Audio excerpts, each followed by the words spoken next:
राम मोहन राय के जन्म के संदर्भ में आपको जानकारी होनी चाहिए कि 1772 में अर्थात 18वीं सदी उत्तरार्ध में राधानगर गांव है इनका। बंगाल में एक ब्राह्मण परिवार में जन्म हो रहा है, जबकि मृत्यु इनकी भारत में नहीं बल्कि इंग्लैंड के ब्रिस्टल नामक शहर में देखने को मिल रही है 1833 में। जबकि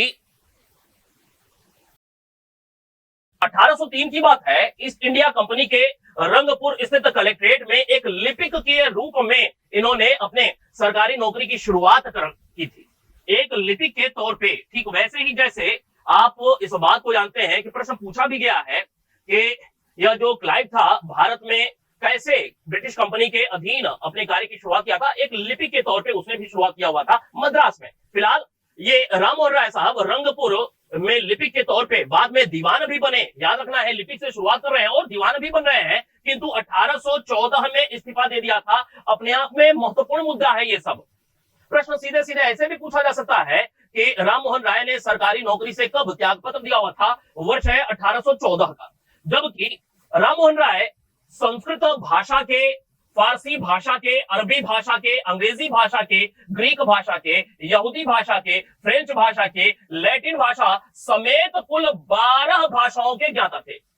प्रश्न यह भी पूछा हुआ है कि राम मोहन राय कुल कितने भाषाओं के ज्ञाता थे, तो राम मोहन राय साहब कुल 12 भाषाओं के ज्ञाता थे, जिनमें से प्रमुख कुछ भाषाएं संस्कृत, फारसी, अरबी, अंग्रेजी, ग्रीक, यहूदी, फ्रेंच, लैटिन, ये कुछ प्रमुख भाषाएं हैं 7-8। इनके समेत कुल 12 भाषाओं के ज्ञाता थे। जबकि राम मोहन राय अगर शिक्षा के क्षेत्र में जो कुछ इन्होंने कार्य किया, तो राम मोहन राय के द्वारा शिक्षा के क्षेत्र में किए गए कार्यों में महत्वपूर्ण जो कार्य है 1817 पहला महत्वपूर्ण वर्ष, जब डेविड हेयर के सहयोग से कहां पर, कलकत्ता में इन्होंने हिंदू कॉलेज की स्थापना की थी।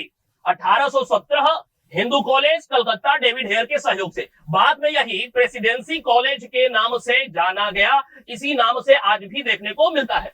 जबकि 1817 में कलकत्ता में एक अंग्रेजी विद्यालय की स्थापना की और 1825 में वेदांत कॉलेज की स्थापना की। इसके अलावा साहित्य और पत्रकारिता की बात किया जाए तो राम मोहन राय के द्वारा 1809 का वर्ष है, जब फारसी भाषा में तोहफात उल मुआद्दीन नामक पत्रिका प्रकाशित की गई थी। तो भाई 1809 में, वर्ष याद रखना है, भाषा याद रखना है और रचना याद रखना है। फारसी भाषा में 1809 में तोहफात उल मुआद्दीन नामक पत्रिका का प्रकाशन उन्होंने किया। जबकि 1821 की बात है, किस भाषा में, बंगाली भाषा में पहले साप्ताहिक पत्रिका जिसका नाम था संवाद कौमुदी का शुभारंभ हुआ था। कब, 1821 में, बंगाली भाषा में। ठीक है, ये क्या था, साप्ताहिक पत्रिका था। यह भी याद रखना है, प्रश्न ऐसे भी बनेगा, साप्ताहिक था, प्रतिदिन था, या मंथली था, या वार्षिक था, तो यह याद रखना है, प्रथम साप्ताहिक पत्रिका था, समाचार पत्र। इसके अलावा 1822 की बात किया जाए तो फारसी भाषा में ही मिरात उल अखबार नामक पत्रिका का प्रकाशन इन्होंने आरंभ किया था। कब, 1822 में, फारसी भाषा में मिरात उल अखबार। जबकि 1820 में प्रीसेप्ट्स ऑफ जीसस नामक पुस्तक का प्रकाशन किया था।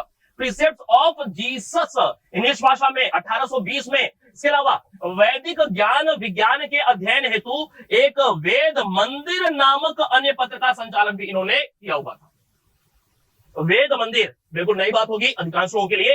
यह क्या है, एक समाचार पत्र है, वेद मंदिर, जिसका इन्होंने संचालन किया हुआ था। इसी कड़ी में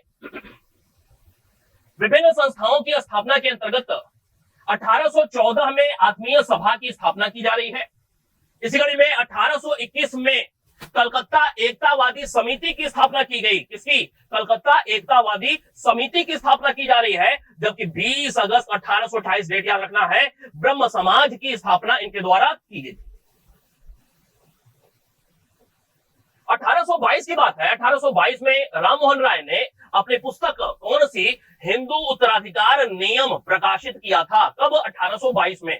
जबकि 4 दिसंबर 1829 का दिन था जब नियम 17, कौन सा नियम, रेगुलेशन 17 में राजा राम मोहन राय के प्रयासों से ही सती प्रथा की समाप्ति संबंधी कानून बना हुआ था।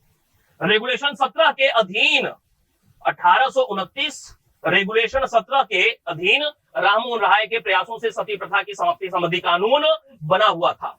इसके अलावा राजा राम मोहन राय को भारत के नव जागरण का अग्रदूत कहा जाता है। लगातार प्रश्न पूछा हुआ है, सुधार आंदोलन के प्रवर्तक भी कहा जाता है, अतीत और भविष्य के मध्य सेतु उपनाम से भी इन्हें जाना जाता है, भारतीय राष्ट्रवाद के जनक के रूप में भी इन्हें जाना जाता है, आधुनिक भारत का पिता भी इन्हें कहा जाता है, नवदिन का प्रातः तारा आदि उपाधि से भी इन्हें विभूषित किया जाता है। इसके अलावा भी तमाम सारे ऐसे उपनाम हैं, कुछ खास के बारे में यहां पे हमने चर्चा किया। इसी कड़ी में 1831 की बात है। 1831 में तत्कालीन मुगल बादशाह अकबर द्वितीय के प्रतिनिधि के तौर पर इन्हें इंग्लैंड भेजा गया पेंशन बढ़ाने के उद्देश्य से। अकबर द्वितीय ने ही उन्हें राजा की उपाधि दी थी और इसी प्रयास के तहत ही 1833 में ब्रिस्टल नामक स्थान पर इंग्लैंड में इनकी मृत्यु भी हो गई।